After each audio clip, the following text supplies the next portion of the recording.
Hello investors, welcome back. आज आप discuss करेंगे आईडीएफसी का टैक्स एडवांटेज ईएलएसएस फंड। ये मेरी ईएलएसएस रैंकिंग जो मैंने अभी अपडेट करी उस पर थर्ड रैंक पे था। तो अब हम जानते हैं कि इसको हमने थर्ड रैंक पे क्यों डाला और अगर इसमें इन्वेस्ट करना चाहते हैं तो आपको क्या चीजें अपने कंसिडरेशन में रखनी चाहिए। तो बेसिकली ईएलएसएस फंड है, तो यानी 3 साल का लॉक इन पीरियड है और टैक्स बेनिफिट मिलता है आपको 80C के अंदर, जिसकी लिमिट 1.5 लाख तक है।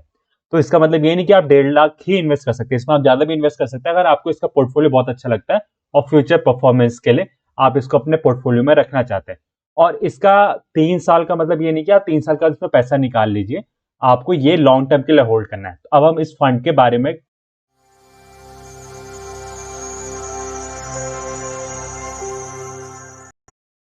Disclaimer alert. I am not a registered financial advisor और अ म्यूचुअल फंड डिस्ट्रीब्यूटर।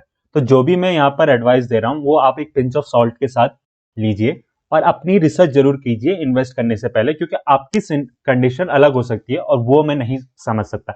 मैं ऐसे फंड रिकमेंड करता हूँ जो मुझे लगता है कि मैं इन्वेस्ट करूंगा।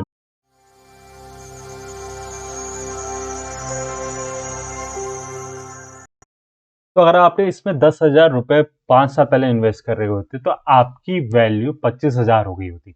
और इसने आपने दोनों बेंचमार्क को बीट कर रखा है 3 ईयर और 1 ईयर के पीरियड में। तो एटलीस्ट आप ये तो कह सकते हैं कि इसने अपना एक्सपेंसेस जस्टिफाई कर रखा है। तो रिटर्न तो आपको हर कोई बताता है। अब इसके बाकी इंपॉर्टेंट पैरामीटर्स को कंसीडर करते हैं। पहला है कि फंड मैनेजर जो है 2016 से है, यानी पिछले 5 साल का जो रिटर्न है वो इसी फंड मैनेजर ने दिया है। तो अगर आप इस फंड में इन्वेस्ट करते हैं तो आपको कंसिस्टेंसी होगी। तो बेसिकली ये अपना 5 साल कंप्लीट कर चुका है और आपका ये 6 साल कंप्लीट होने वाला है।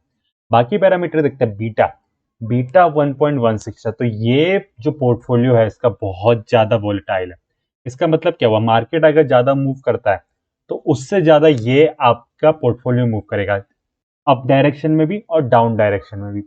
बेसिकली ये मैं अच्छा नहीं मानता, क्योंकि अगर आपको मार्केट के जैसा रिटर्न लेना है तो आप सीधे मार्केट में इन्वेस्ट करेंगे। आप मार्केट से ज्यादा रिस्क लेके इसमें इन्वेस्ट कर रहे हैं और आपको ये ज्यादा बीटा से आपका ही रिटर्न पा रहा है। अब इसमें हम देखते हैं कि इसको अप्लाई करने के लिए इंपॉर्टेंट अलग क्राइटेरियाज कौन से। स्टैंडर्ड डेविएशन इसका बहुत वोलेटाइल है, 26.14%, जो हायर साइड में। शार्प रेशियो में क्या होता है, स्टैंडर्ड डेविएशन से वो डिवाइड होता है। तो जितना ज्यादा स्टैंडर्ड डेविएशन होगा उतना कम शार्प होता है, मतलब अगर बाकी सारे पैरामीटर्स सेम है। तो शार्प रेशियो इसका कंपैरेटिवली कम है। ये इनकी खुद के पैरामीटर 31 दिसंबर की फैक्ट शीट में। अब अगर आप इसमें इन्वेस्ट करना चाहते हो तो एक्सपेंस रेशियो देखते हैं, रेगुलर का 1.96 और डायरेक्ट का 0.70। तो ये मार्केट स्टैंडर्ड के हिसाब से। अब हम इसका अल्फा और बाकी पैरामीटर, अब मैं चलेंगे वैल्यू रिसर्च की साइट पे। तो आप देखेंगे थोड़ा नंबर अलग है स्टैंडर्ड डेविएशन और बाकी सबका, क्योंकि ये 31 जनवरी से अपडेटेड है। वो वाला 31 दिसंबर का था जो उनकी खुद की वेबसाइट में। तो यानी कि वो अपना खुद का रिकॉर्ड कीपिंग इतने अच्छे से नहीं कर रहे जितना ये वैल्यू रिसर्च की साइट कर रही है। अब अगर आप इसमें देखेंगे तो अल्फा 2.92 का है और शार्प रेशियो भी थोड़ा सा ऊपर आ जाता है। अब अल्फा के लिए क्या होता है, अल्फा क्या होता है कि आप जितना रिस्क ले रहे हो उससे ऊपर एक्स्ट्रा रिटर्न आपको कितना दे रहा है। तो बेसिकली एक रिग्रेशन इक्वेशन बनती है, उसमें मार्केट के रिटर्न से आप मल्टीप्लाई करते हैं अपना जो बीटा होता है और फिर जितना एक्स्ट्रा रिटर्न होता है वो अल्फा होता है। तो ये अल्फा हमेशा पॉजिटिव होना चाहिए, क्योंकि आप एक एक्टिव फंड मैनेजर के पास जा रहे हैं। हाँ, कि तुझे फंड सेलेक्ट करना आता है तो मैं तुझे पैसा दे रहा हूँ, तो एटलीस्ट तू मुझे थोड़ा तो एक्स्ट्रा रिटर्न दे। अगर ये अल्फा आपका किसी फंड का कम आ रहा है तो यानी वो फंड मैनेजर आपके मार्केट को भी बीट नहीं कर पा रहा है for the risk he is taking. मान लीजिए बीटा बहुत ज्यादा बढ़ा के वो मार्केट को बीट कर सकता है, लेकिन बीटा से क्या होता है, अगर उसने अल्फा कैलकुलेट नहीं करा तो आप कह सकते हैं कि वो दुगना रिस्क लेके तो दुगना रिटर्न कमा ही सकता है ना उसमें, लेकिन आपका रिस्क बहुत ज्यादा है। अगर मार्केट 50% गिरा तो आपका पोर्टफोलियो पूरा वाइप आउट हो जाएगा ऐसे केस में। तो इसमें शॉर्ट इनो रेशियो भी 0.91 है, जो कि ठीक ठाक है, यानी बहुत अच्छा नहीं है। अब इसकी रैंकिंग भी आप देख सकते हैं, अल्फा 9th नंबर पे, शॉर्ट इनो 11th नंबर पे कैटेगरी पे और शार्प 14 पे। तो शार्प 14 पे यानी 13 फंड इससे ऊपर और है जो थोड़ा कम रिस्क लेके एक अच्छा रिटर्न दे रहे हैं। अब इसका मतलब ये नहीं होगा कि आपका ओवरऑल रिटर्न ज्यादा आएगा उन फंड्स पे, बेसिकली रिस्क एडजस्टेड जो रिटर्न होगा वो इनसे कंपेरेटिवली अच्छा होगा। अब शार्प रेशियो और शॉर्टिनर रेशियो कैलकुलेट कैसा होता है मैं एक वीडियो बनाऊंगा आपको एक्सप्लेन करते हुए एक्सेल में भी अच्छे से। तो ये चैनल जरूर सब्सक्राइब करिए।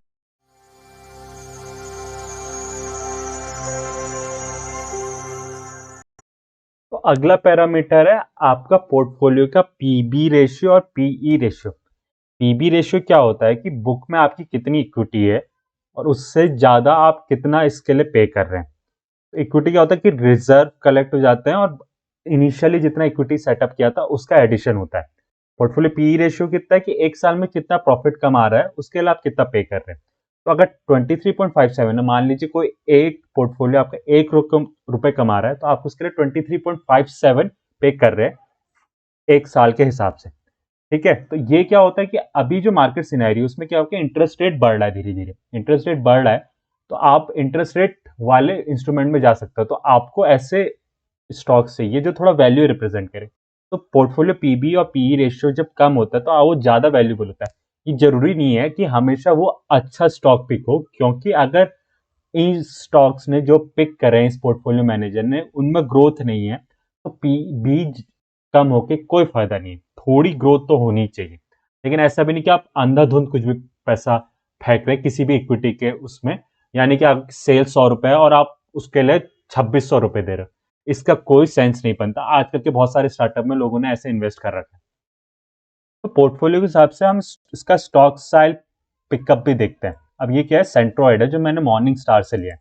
अब इसमें क्या होता है, अगर आप देखिएगा तो आईडीएफसी का जो टैक्स एडवांटेज है वो थोड़ा लेफ्ट साइड में और बॉटम साइड को है बाकी ईएलएस कैटेगरी से, और अपना एसएनपी बीएससी 200 इंडिया टीआर से। तो टोटल रिटर्न इंडेक्स होता है इसका मतलब, यानी ये थोड़ा स्मॉल कैप को रखता है अपने पास, स्मॉल कैप या मिड कैप, और थोड़ा वैल्यू की साइड है। बहुत ज्यादा अंतर नहीं है, लेकिन इसका अगर आप मार्केट कैपिटलाइजेशन देखेंगे कंपनीज का on average, it will be lesser than the category average. तो इसका मतलब क्या है कि ये थोड़ा नीचे वाले स्टॉक्स पे बेट कर रहा है कि ताकि ये मार्केट को ओवर परफॉर्म कर पाए। बेसिकली क्या होता है कि लार्ज कैप में ना इंफॉर्मेशन एसिमेट्री बहुत कम होती है, सबके पास सेम इंफॉर्मेशन होती है, क्योंकि उनका पोर्टफोलियो डिस्क्लोजर और कॉर्पोरेट गवर्नेंस हम मानते हैं कि अच्छा है, तो वो काफी ज्यादा इंफॉर्मेशन प्रोवाइड करते हैं। तो आपके पास कोई स्पेशल इंफॉर्मेशन नहीं है और वो ज्यादा रिसर्च स्टॉक होता है। लेकिन जो स्मॉल कैप होता है, स्मॉल कैप में क्या होता है कि आपको थोड़ा रिस्क लेके आप ऐसे स्टॉक्स आइडेंटिफाई कर सकते हैं जो वैल्यू रिप्रेजेंट कर रहे हैं। तो आप इसमें देखिए कि ये थोड़ा ब्लेंड है, बेसिकली स्मॉल कैप में भी काफी कंट्रीब्यूशन और मिड कैप में भी ठीक ठाक कंट्रीब्यूशन। ये नहीं कि आपने सारे लार्ज कैप में डाल दी कि आपको रिस्क ही नहीं लेना, लेकिन आप अगर एक्टिव मैनेजमेंट की तरफ जा रहे हैं थोड़ा बहुत तो रिस्क लेगा ही ना इंसान। तो उसके लिए ये फंड मुझे ठीक ठाक लगा, मतलब बहुत बढ़िया नहीं, लेकिन ओवरऑल ओके है। तो अगर आप बहुत सारे फंड को देखते रहेंगे ना, जैसे कि मैं देखता रहा, तो आपको दिखेगा कि बहुत सारे स्टॉक्स ना काफी कॉमन है। तो अगर इसका हम जब पोर्टफोलियो देख रहे हैं तो आपको दिखेगा ICICI bank, Infosys, HDFC bank, Reliance industries, भारतीय एयरटेल, तो सबने रखा हुआ है।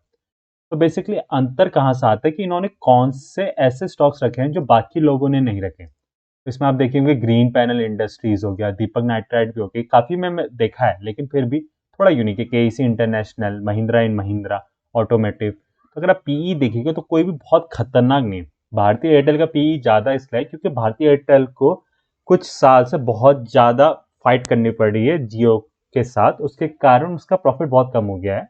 तो ओवरऑल लेवल अगर आप उसका सारे एसेट देखेंगे और कितना उसका मोनेटाइजिंग पावर है तो वो ठीक ठाक है। मानता हूं कि ये बहुत ही कैश गजलिंग बिजनेस है, लेकिन वो ठीक ठाक है। तो ऐसा कोई भी स्टॉक नहीं है जो बहुत ही ज्यादा ओवर वैल्यूड है। ओवर वैल्यूड के टर्म्स में लाइक कि आपने जोमेटो में इन्वेस्ट कर दिया है, स्टार्टअप में इन्वेस्ट कर दिया है, ऐसे कोई भी स्टार्टअप जैसे नहीं दिख रहे हैं इसके टॉप की लिस्ट में तो एटलीस्ट। तो इससे आप कम से कम ये कह सकते हैं कि आपका जो पैसा है वो ऐसे फालतू में ये फंड नहीं लगा रहा है। तो कम से कम आपको ये सांत्वना मिलती है कि हाँ चलो ठीक है, मेरा फंड थोड़ा सिक्योर है। अब हम देखते हैं कि पोर्टफोलियो फंड मैनेजर की कैसी। अगर इसका फंड मैनेजर देखें जिसने 2016 से इस फंड को मैनेज कर रखा है, उसने एक दूसरा फंड भी मैनेज कर रखा है जो है स्टर्लिंग वैल्यू फंड। तो यानी जो फंड मैनेजर है वो वैल्यू ओरिएंटेड स्टॉक्स पिक करना प्रिफर करता है। तो अगर हम इसके दूसरे फंड की परफॉर्मेंस भी देखें तो उस फंड ने भी मार्केट को over the period of from 1 year to 10 year beat कर रखा है, अपने कैटेगरी में टॉप 3 में हमेशा रहा है। तो आप इससे थोड़ा सा कंसोल कर सकते हैं अपने आप को, हाँ चलो ये फंड थोड़ा वैल्यू ओरिएंटेड है और ये मुझे रिटर्न सही से देगा। If you like the video please like. अगर आपको ये बहुत अच्छा लगा तो सब्सक्राइब करना मत भूलिए और ये बाकी किसी के साथ शेयर कीजिए जो इस फंड में इन्वेस्ट करना चाहता है। सी यू नेक्स्ट टाइम।